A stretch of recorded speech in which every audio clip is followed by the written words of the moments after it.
अस्सलामुअलैकुम। अब तक की खबर के साथ मैं हूँ आसफा जहरा। अहले वतन को बहुत बहुत ईद मुबारक। शामिल करेंगे अब तक हेडलाइंस। मुल्क भर में ईद उल फितर मजहबी जोश जज्बे के साथ मनाई जा रही है। कराची, लाहौर, इस्लामाबाद समेत बेशतर शहरों में नमाज ईद के इज्तिमात, हजारों अफराद की शिरकत। मुल्क की सलामती, खुशहाली, कोरोना वबा के खात्मे, कश्मीरियों फलस्तीनियों के लिए दुआएं। लोगों को कोरोना से मुतालिक SOPs पर अमल दरामद करने की हिदायत। सिक्योरिटी के सख्त इंतजाम।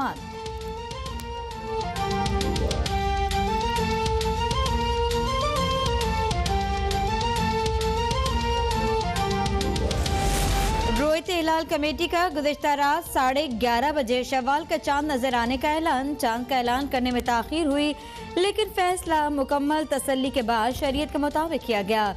मुशीर बराए मजहबी हम आहंगी मौलाना ताहिर अशरफी की सीनियर एंकर फरीहा इदरीस से गुफ्तगू। कहा, गवाहन के बारे में तस्दीक का अमल ज्यादा तवील हो गया था।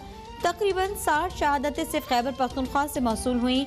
वजीर मजहबी उमूर नूरुल हक कादरी कहते हैं कि रोयत हिलाल कमेटी से पहले चांद नजर न आने का ऐलान दीनी शायर का मजाक उड़ाने के मुतरादिफ है।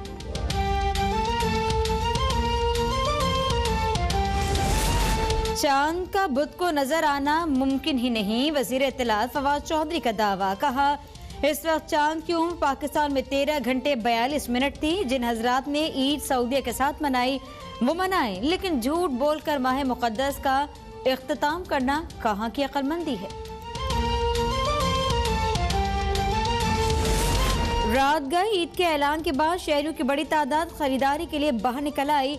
कोरोना से मुतालिक SOPs की धज्जियां उड़ा दी गई। कराची में शॉपिंग सेंटर्स और बाजार बंद, लेकिन आरजी स्टॉल्स पर खरीदारों का रश।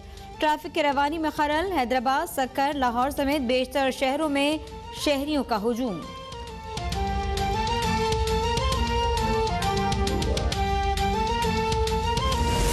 सदर मुमलिकत आरिफ अलवी का ईद पर कौम और आलम इस्लाम को मुबारकबाद। अपने पैगाम में कहा कि ईद पर कोरोना से बचाव की तदबीरों को हरगिज नजरअंदाज न किया जाए। ईद पर जरूरतमंदों को अपनी खुशियों में शरीक करें। वजीर आजम इमरान खान ने अपने पैगाम में कहा, हम कोरोना की तीसरी लहर से नबर्द आजमा हैं। अवाम कोरोना से मुतालिक SOPs पर मुकम्मल अमल पैरा हों। ईद के मौके पर हमारी दुआएं कश्मीरी भाइयों के साथ हैं।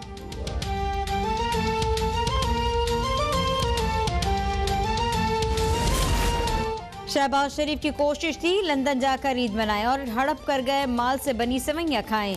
वज़ीर मुमलिकत बराए इत्तलात फारूक हबीब की मीडिया से गुफ्तगू। कहा कि किसी को आवाम के लूटे गए पैसे हड़प नहीं करने देंगे, न किसी करप्ट टोले को NRO मिलेगा। हमारा काम चोर पकड़ कर अदालतों के हवाले करना है। नवाज शरीफ को भी अदालत से सजा मिली, वो नाअहल हुए।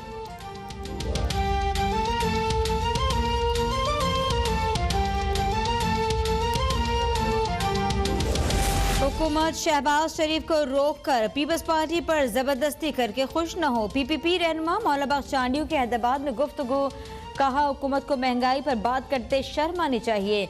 हुक्मरानों ने 3 साल में ऐसा कोई काम नहीं किया कि उन्हें याद रखा जाए। पीपल्स पार्टी के बगैर कोई भी अपोजिशन इत्तेहाद बेमानी होगा।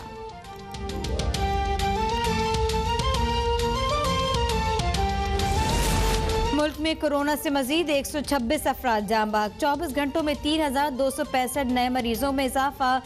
मुल्क में कोरोना से अमवात 19,336 हो गई। गुज़िश्ता रोज कोरोना के मस्बत केसेस की शरह 8.3% रही। हुकूमत का 16 मई से 30 साल से जायद उम्र के अफराद की वैक्सीन रजिस्ट्रेशन का ऐलान। अब तक 38,83,000 अफराद की वैक्सीनेशन मुकम्मल हो गई।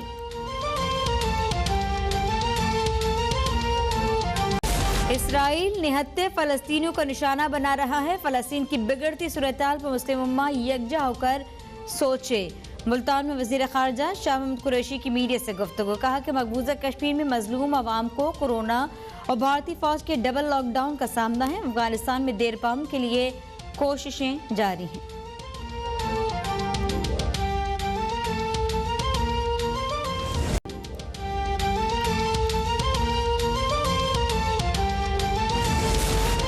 इसराइली दहशतगर्दों के हाथों फलस्तीनियों के बहते खून पर इंसानियत तड़प उठी। न्यूयॉर्क में इसराइली काउंसलेट के सामने हजारों अफराद का मुजाहरा। लंदन में वजीर आजम की रिहाइशगाह पर हजारों मुजाहिरीन जमा।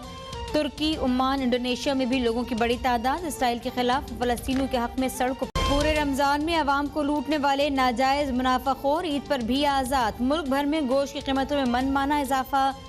कराची में मुर्गी के गोश्त की फ़ी किलो कीमत 540 रुपये तक जा पहुंची। पेशावर में जिंदा मुर्गी फ़ी किलो 300 से जायद में बिकने लगी। इस्लामाबाद और रावलपिंडी में भी चिकन की कीमतों में मनमाना इजाफा।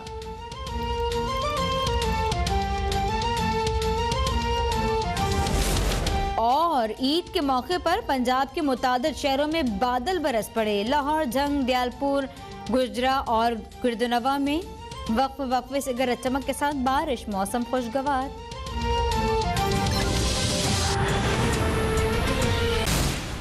Welcome back. मुल्क भर की तरह कराची में भी ईद उल फितर मजहबी अकीदत और एहतराम के साथ मनाई जा रही है। ऐसे में बच्चे भी खूब खुश हैं और ये ईद किस तरीके से बच्चे मना रहे हैं और 3 दिन के लिए उनके क्या मंसूबे हैं, इसी बारे में बच्चा पार्टी के साथ मौजूद हैं ज़ैन अली। ज़ैन, कोरोना ने जहां बड़ों की खुशियों को मान किया है, क्या बच्चों के चेहरे पर पुरानी वाली खुशी अब तक मौजूद है?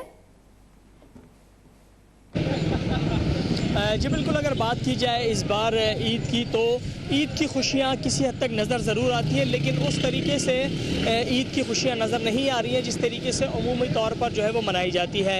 आज नमाज ईद की अदायगी के बाद देखने में ये आया है कि बच्चे अपने बड़ों के साथ निकले हैं घरों से। ना सिर्फ मिठाई और नाश्ते की दुकानों पर रश नज़र आया, बल्कि जो खिलौने, ख़ासतौर गुब्बारे और ईद के लिए जो रंग बिरंगी मुख्तलिफ खिलौने जो है वो बेचे जाते हैं, उनके स्टॉल्स पर बहुत ज़्यादा रश देखने में आया है। जो हमारी यहाँ बात हुई है बच्चों से, उनका ये कहना है कि ये ईद अच्छी तो है लेकिन उस तरीके की नहीं जिस तरीके की पिछले सालों में जो है वो ईद मनाई जाती रही है। किसी हद तक बच्चे जो है वो इंतज़ामिया से नाखुश भी नज़र आए कि लॉकडाउन की वजह से तफरीही मुकामात को मुकम्मल तौर पर बंद रखा गया है, झूले लगाने की इजाज़त नहीं दी गई है। इसी तरीके से बहुत सारी पाबंदियाँ जहाँ बड़ों के लिए रखी गई हैं वहीं बच्चों के लिए भी रखी गई हैं। उस पर वो नाराज़ ज़रूर नज़र आते हैं, लेकिन इंतज़ामिया की जानिब से वाज़ेह तौर पर अहकाम दिए गए हैं कि कोरोना से बचाव के लिए इन तमाम तर एहतियाती तदाबीर को अपनाना होगा और ईद जो है वो इन तमाम तर SOPs के तहत ही मनानी होगी ताकि इस वबा से भी बचा जा सके और बेहतर अंदाज में ईद भी मनाई जा सके। जी, बच्चे उदास नज़र आते हैं क्योंकि इस ईद पर वो ऊँट की और सवारी नहीं कर पाएंगे और मुख्तलिफ झूले नहीं झूल सकेंगे क्योंकि कोरोना के सबब इस किस्म की इजाज़त नहीं है। ज़ैन अली कराची के शहर में बसने वाले बच्चे ईद की खुशियों के हवाले से क्या सोचते हैं, हमें अपडेट कर रहे थे।